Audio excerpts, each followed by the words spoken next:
Thank you very much. It's great to meet you. So, Hasan, the first question I've got for you today is how important is the skill of being able to translate technical details to non technical stakeholders, and how can engineers actually develop this skill themselves? Yeah, actually, this is a very good question. So thank you, Ten, for this question. First, I would like to say that the skill of translating technical details to non-technical stakeholders is invaluable in aviation, even for most of the today's business landscape. Uh, in any project in aviation, it's essential to communicate clearly across all levels of expertise, and this becomes even more critical when there is a gap between technical knowledge and business insight. Uh, I have been working with non-technical stakeholders such as executives like top management, uh, procurement, legal teams, quality departments, and so on. Not non-technical stakeholders are the people who may not have the technical depth, but uh, they are mainly the ones making decisions, such as executives or procuring the items, setting some of the budgets, and or even determining the direction of the project.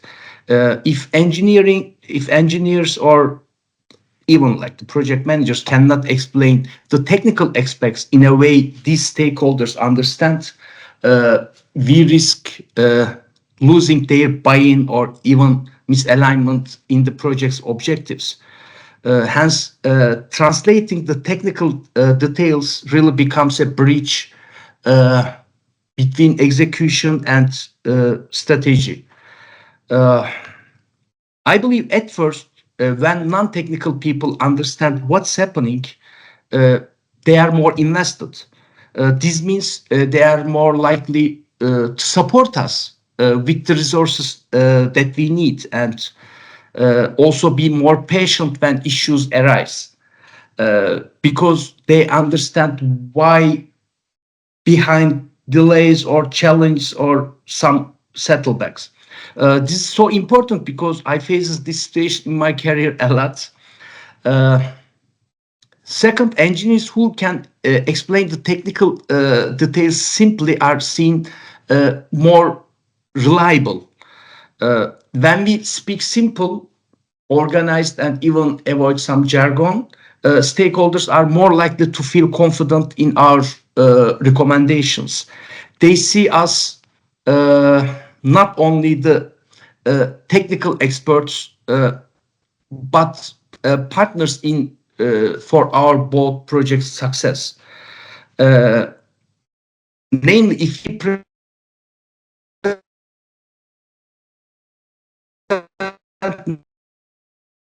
explanations, they won't be they won't be able to make informed decisions. So the engineer's job should be to enable them to understand just enough to make effective choices. And this will help the collective and correct decision making process. So regarding the second part of your question, how can engineers develop this skill? Uh, I believe the key point here is that engineers should take every opportunity to be curious about the business side and the organization and the company culture. By understanding the process and how our work fits into the broader picture, it's easier to understand and know what stakeholders need to hear and how to link our technical work to business outcomes. Because engineers should know the needs of the stakeholders. Uh, the second one that I can tell is the empathy. So uh, we have to put, I mean, the engineers should put out themselves in the shoes of the person we are communicating and we are speaking to. Uh, a great way to practice is by explaining your work to someone who knows nothing about this. Even maybe you can talk this one with your friends, with your wife, or even with your mommy. So it does not matter. If they understand you are on the right track, it's about learning to identify what's relevant to the listener, and finding some, let's say, analogies that make complex ideas. And third can be storytelling.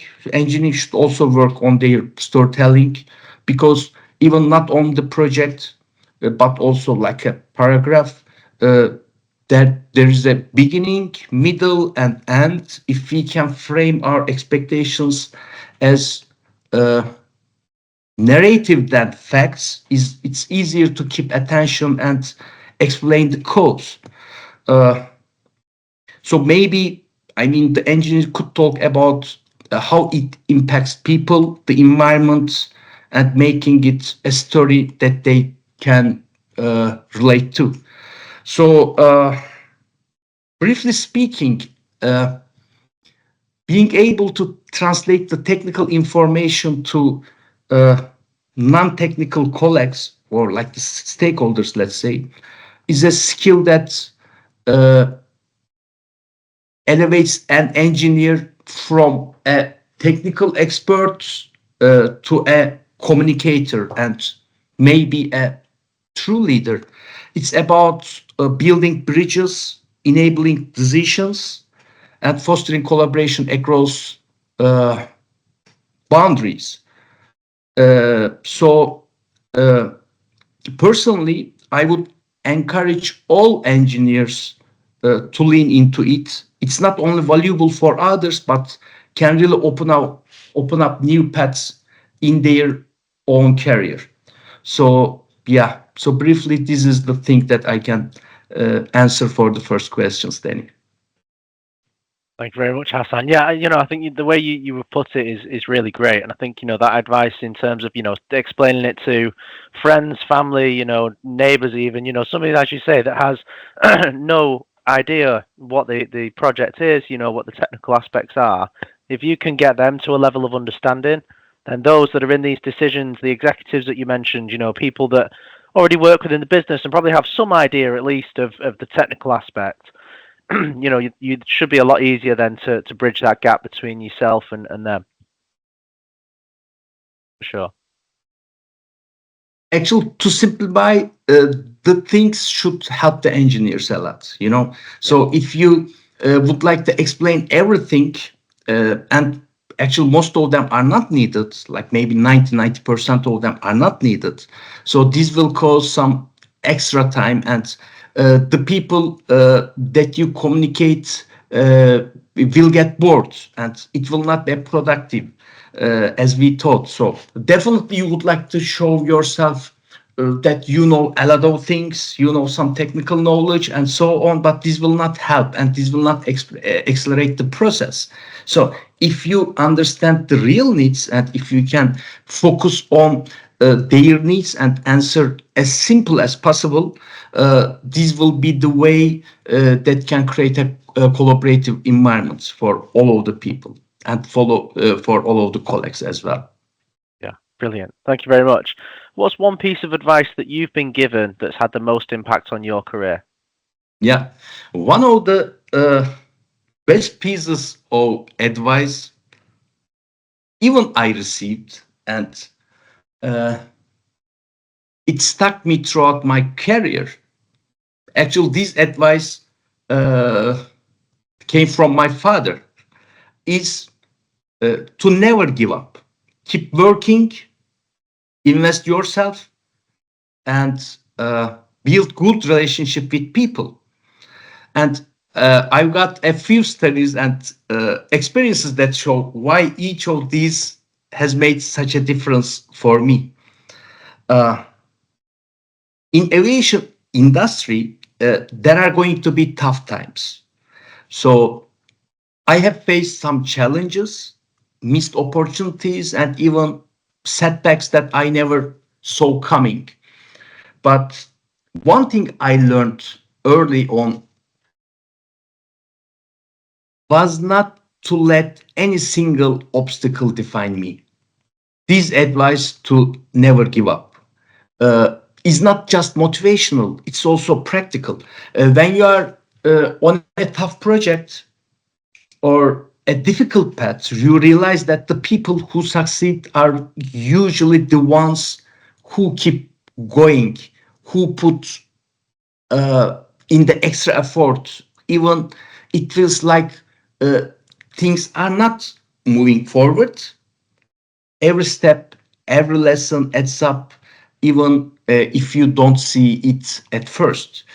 Uh, I can say the next one is investing in yourself. When I was starting out, I was told that no one can take away your skills or your knowledge. At the time, I did not fully understand what they meant, but as I gained experience, I realized the value of this advice.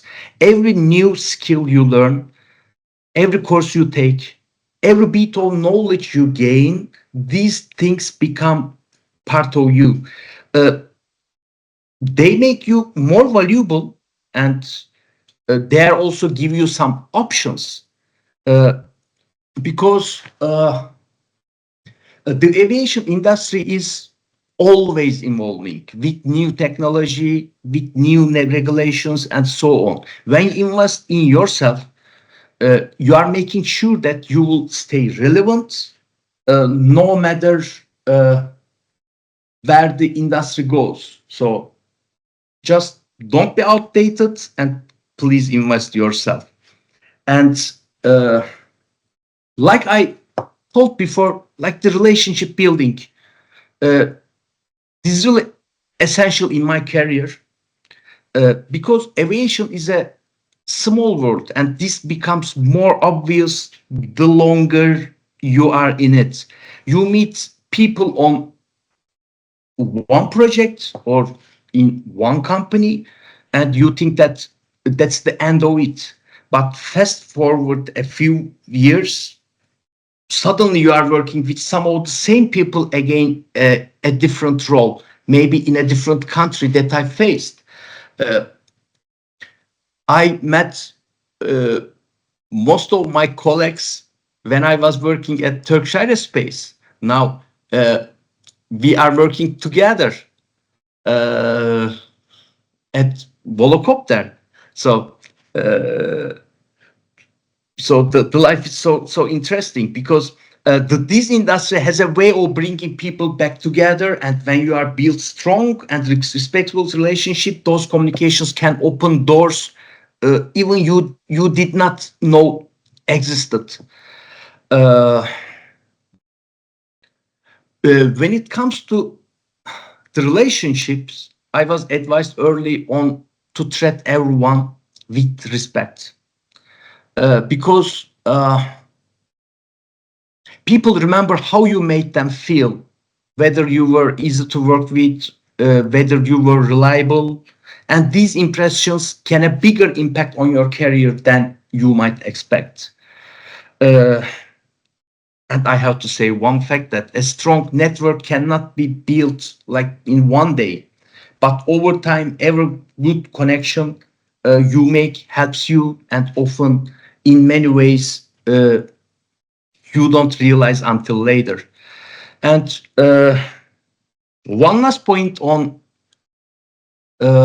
staying open to opportunities and surprises. I think that sometimes in aviation or any industry, let's say, you can get very focused on one path or one goal.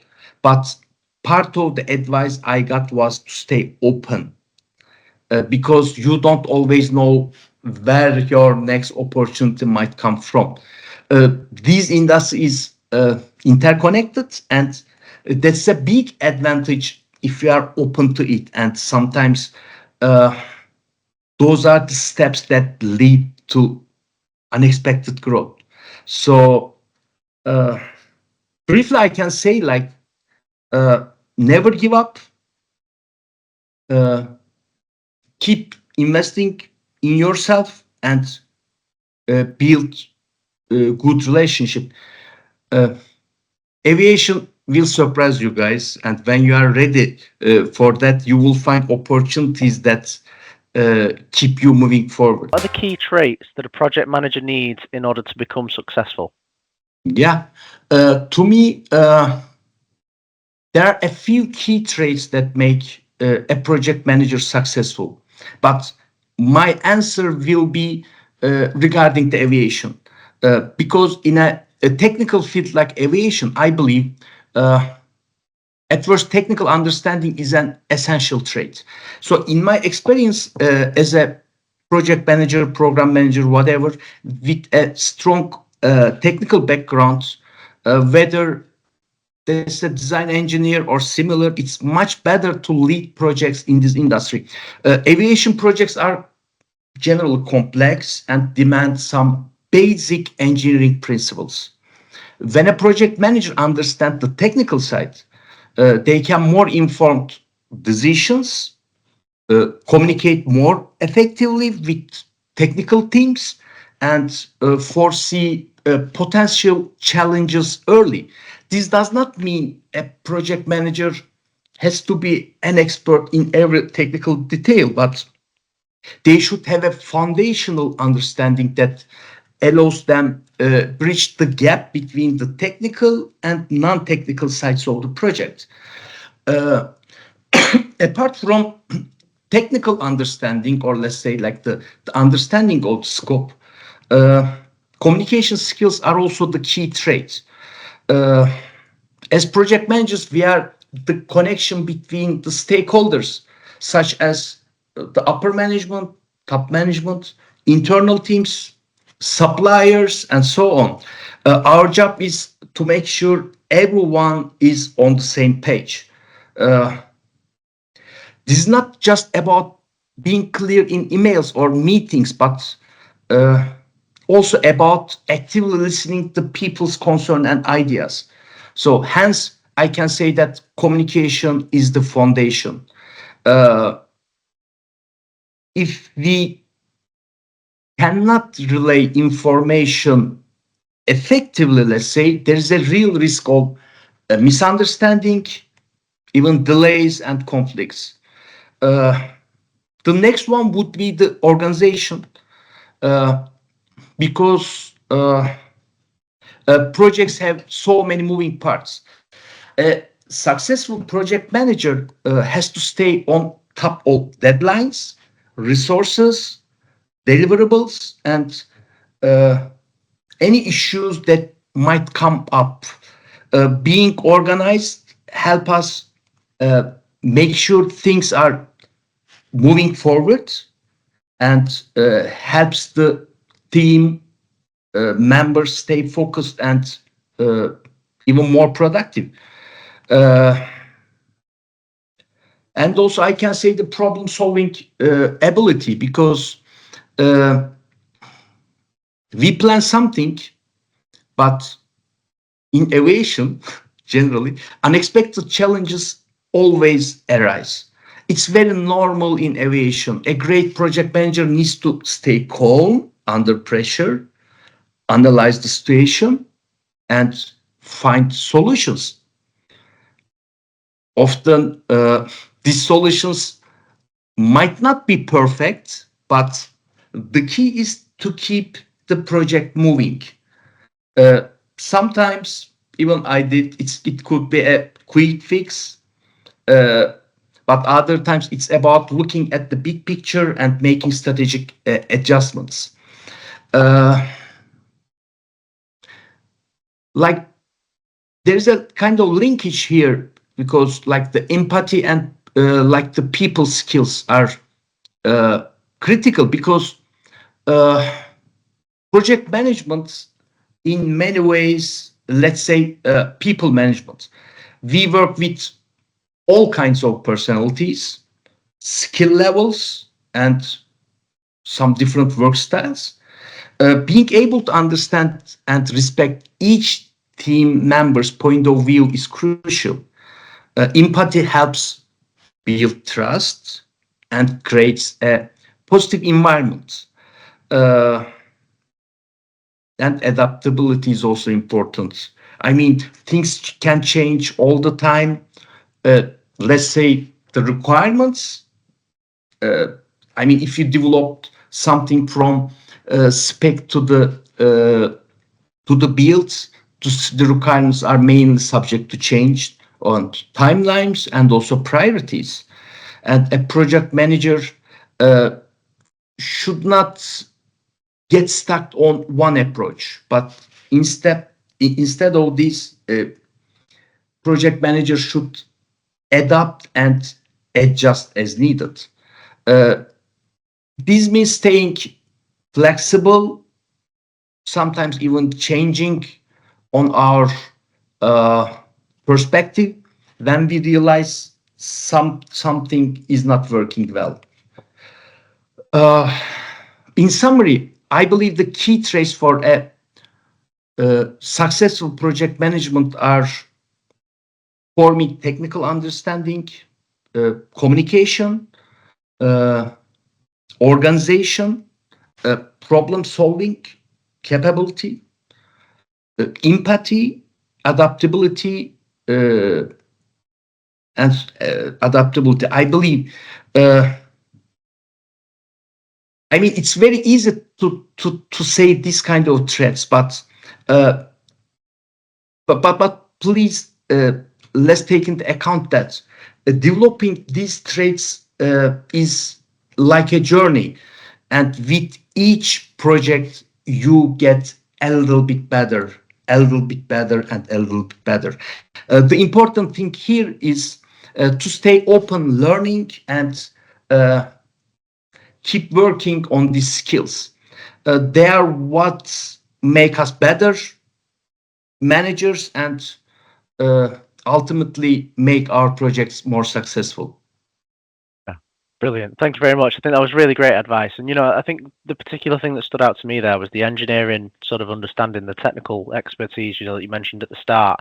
I think that for me, it sounds like, as long as you've got those core principles and, that engineering mindset where, you can apply that sort of those principles to various different problems and at least have a base understanding of the issue, as opposed to, you don't have to be a technical expert, but as long as you can apply your your engineering mindset and, and have a base understanding of what's going on, you can set better goals, better expectations, and hopefully you can guide people in a more effective way that way as well. Exactly. So, I mean, a project manager does not need to be a technical expert, but if the project manager knows the process, some of the key aspects and the scope, the project manager can understand the scope and what's happening there. So if a project manager can understand the problem or the scope, it's much easier to solve the problems, or at least to create a kind of roadmap, because generally we have to create a work breakdown structure. Based on this work breakdown structure, we have to create cost breakdown structure, some resources, and we have to align with the team with possible risks. So it would be a little bit more reactive approach. So because the real success is to prevent the problems before it happens, and we can say technical understanding, or we can say like understanding the process, or understanding the real needs of the stakeholders, both executives, engineering guys, and so on. So this is the key. So a project manager cannot behave correctly without understanding the scope. Amazing. Thank you very much.